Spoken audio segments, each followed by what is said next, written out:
মুখ্যমন্ত্ৰী মহিলা উদ্যমিতা অভিযান MMUৱে এতিয়া আকৌ পুনৰ ফৰ্ম আহিছে। গতিকে এই ফৰ্মকেইখনৰ গুৰুত্ব আৰু কেনেদৰে ফিল আপ কৰিব এই ভিডিঅ'টোত আমি জনাম। বন্ধুসকল, ইয়াত আপোনালোকে 4খন ফৰ্ম দেখিবলৈ পাব। ইয়াতে এখন পটেঞ্চিয়েল লাখপতি হাউচ হোল্ড প্ৰফাইল। ইয়াত থাকিব আপোনালোকৰ দেখিবলৈ পাইছে নেম অফ ষ্টেট, আপোনালোকৰ কোন ৰাজ্যৰ, তিনিচুকীয়া ডিষ্ট্ৰিক্ট, ব্লক, GP, গাঁও পঞ্চায়ত মানে ভিলেজ, এইবোৰতো আপোনালোকে জানিবই।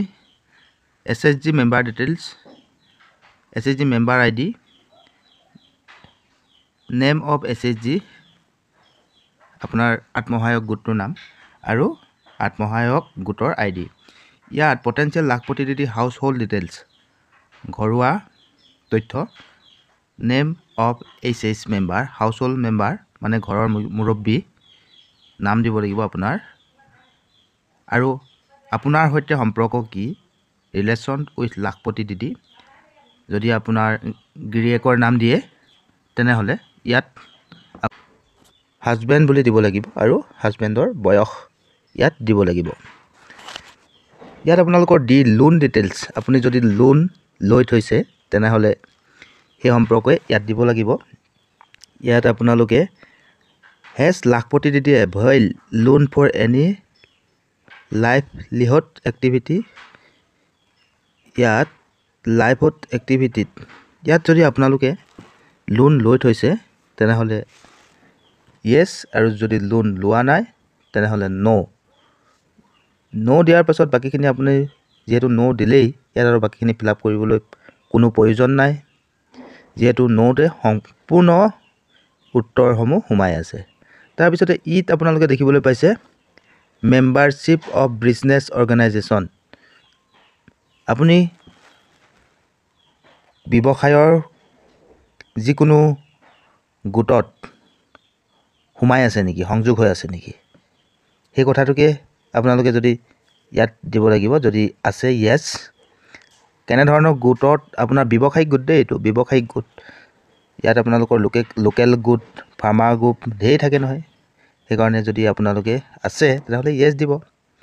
সৰু সুৰা গোট একেলগে খেতি কৰা বা তেনেধৰণৰ কিছুমান গোটত যদি সোমাই আছে তেতিয়াহ'লে য়েছ দিব। বাকী কেনেধৰণৰ গোট সেইটো ফিল আপ কৰিব, লোকেল গ্ৰুপ বা যিকোনো আপুনি যিহত সোমাই আছে। বাকীখিনি প্ৰয়োজন নাই, ইয়াত সম্পূৰ্ণ হৈ গৈছে। ইয়াৰ পাছত আপুনি নেক্সট ফৰ্মখন দেখিবলৈ পাব। ইয়াত এনেধৰণৰ লাইভলিহুড এক্টিভিটি। ইয়াত আপোনালোকে কিহৰ কাৰণে আপুনি আগতে ফৰ্মখন ফিলাওঁতে আপুনি কি কৰিম বুলি দিছিলে তাৰ এক্টিভিটিটো দিব।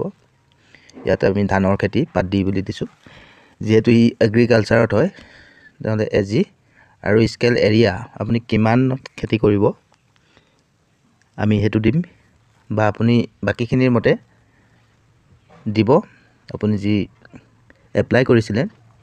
ইয়াৰ পিছতে আপোনাৰ এই যে 10টো দিছে, ইয়াৰ এককটো দিব লাগিব, ইউনিট অফ স্কেল কিমান, বিঘা। বাকী তেনেকৈ আপুনি যদি বেলেগ ধৰণৰ দিয়ে বেলেগ ইউনিট দিব, নাম্বাৰ মানে উৎপাদন আপুনি কিমান কৰিব সেইটো। আপুনি 10 বিঘা মাটিত খেতি কৰিব। যদিহে খেতি কৰিয়ে আছে তেনেহ'লে আপুনি এক্সিটিং, যদি কৰিম বুলি ভাবিছে তেনেহ'লে প্লেন। ইয়াত আপোনালোকে কাৰেণ্ট এমাউণ্ট আপোনাৰ কিমান ইনকম হৈ আছে বৰ্তমান, কাৰেণ্ট এনুৱেল নেট ইনকম, বছৰেকীয়া আয় খেতি কৰি, সেইটো ইয়াত বহাব। আপুনি আগতে বিজনেছ প্লেনখনত দিছিলে সেইখনৰ মতে ইয়াত বহাব। তাৰপিছত আপুনি প্লেন কৰিছে যে কিমান টকা উৎপাদন কৰিম বুলি ভাবিছে, আকৌ সেইটো ইয়াত লিখি দিব। মই 1 লাখ, এইখনেই হৈছে ইয়াৰ ফৰ্ম।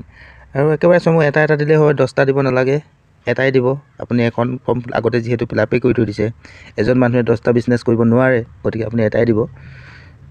ইয়াৰ পিছতে আপোনালোকে আকৌ দেখিবলৈ পাব ইয়াত ৰিকুৱেষ্ট ছাপৰ্ট ফৰ, আপোনাৰ এক্টিভিটিত কৰোঁতে আপোনাক কিবা প্ৰশিক্ষণ লাগিব নেকি, সহায় লাগিব নেকি, সেইবাবে এইখন ফৰ্ম দিয়া হৈছে।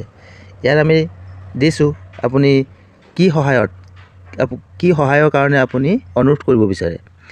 ইয়াত আমি দেখিছোঁ যিহেতু এগ্ৰিকালচাৰ কৰি আছোঁ, আপুনি যদি কিবা সহায় বিচাৰে, সহায় লাগিব আপোনাৰ ব্যৱসায়টো কৰিবলৈ, তাৰ বাবে আপুনি সহায় বিচাৰিবলৈ এইখন ফৰ্ম। আমি ট্ৰেইনিং দিবছোঁ বা আপোনালোকে ইয়াত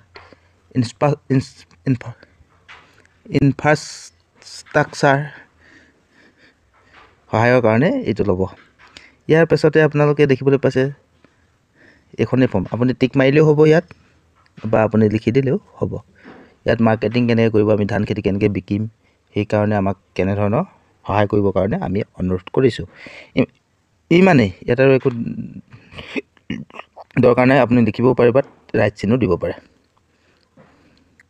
ইয়াত একেবাৰে শেষৰখন ফৰ্ম আহিছে, এইখন দেখিবলৈ পাইছে আপোনালোকে। ইয়াত মই দি দিম শেষৰখন আজীৱিকা ৰেজিষ্টাৰ পঞ্জী।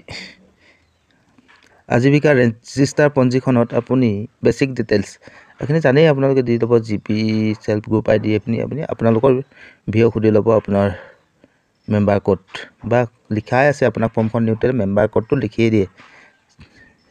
গতিকে আপোনাৰ হাজবেণ্ড ফাদাৰ নাম লিখিব।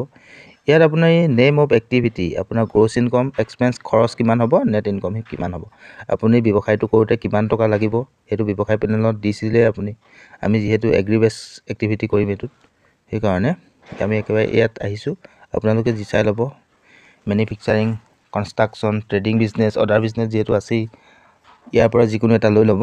ইয়াত আমি গ্ৰছ ইনকম মানে আমি বিজনেছ প্লেনটোত দিছিলোঁ 82,800 টকা আমাৰ ইনকম হ'ব। এক্সপেন্স কৰোঁতে খৰচ, আপুনি কামখিনি কৰোঁতে ট্ৰেক্টৰ লগাওঁতে সেইবোৰ কৰোঁতে মানে সম্পূৰ্ণ খৰচ কিমান হ'ব সেইটো ইয়াত লিখিব এক্সপেন্সত। আৰু নেট ইনকম আপোনাৰ এই মানে আপোনাৰ গ্ৰছ ইনকমটোৰ পৰা আপুনি এক্সপেন্সিভটো মাইনাছ কৰি দিলে এইটো পাব নেট ইনকম। সেইটোৱে আৰু এটাই আপোনাৰ ব্যৱসায়িক প্লেন। বন্ধুসকল ইমানেই আছিলে, একেবাৰে তলত এইটোৱে লিখিব, একেই হয় 82 আপুনি দেখিবলৈ পাইছে। আৰু একো নাই, এইখন ফৰ্ম এনেই ডাঙৰকৈ দিছে কিন্তু নাই বেছি, সেইকাৰণে লিখক, এনেকৈ ফিল আপ কৰক। বুজি পালে ফৰ্মখন, যদি বুজি পাইছে ভুল হৈছে বুলি নাভাবিবই বা ভাবিবলৈ দৰকাৰো নাই। গতিকে ফিল আপ কৰি জমা দিয়ক।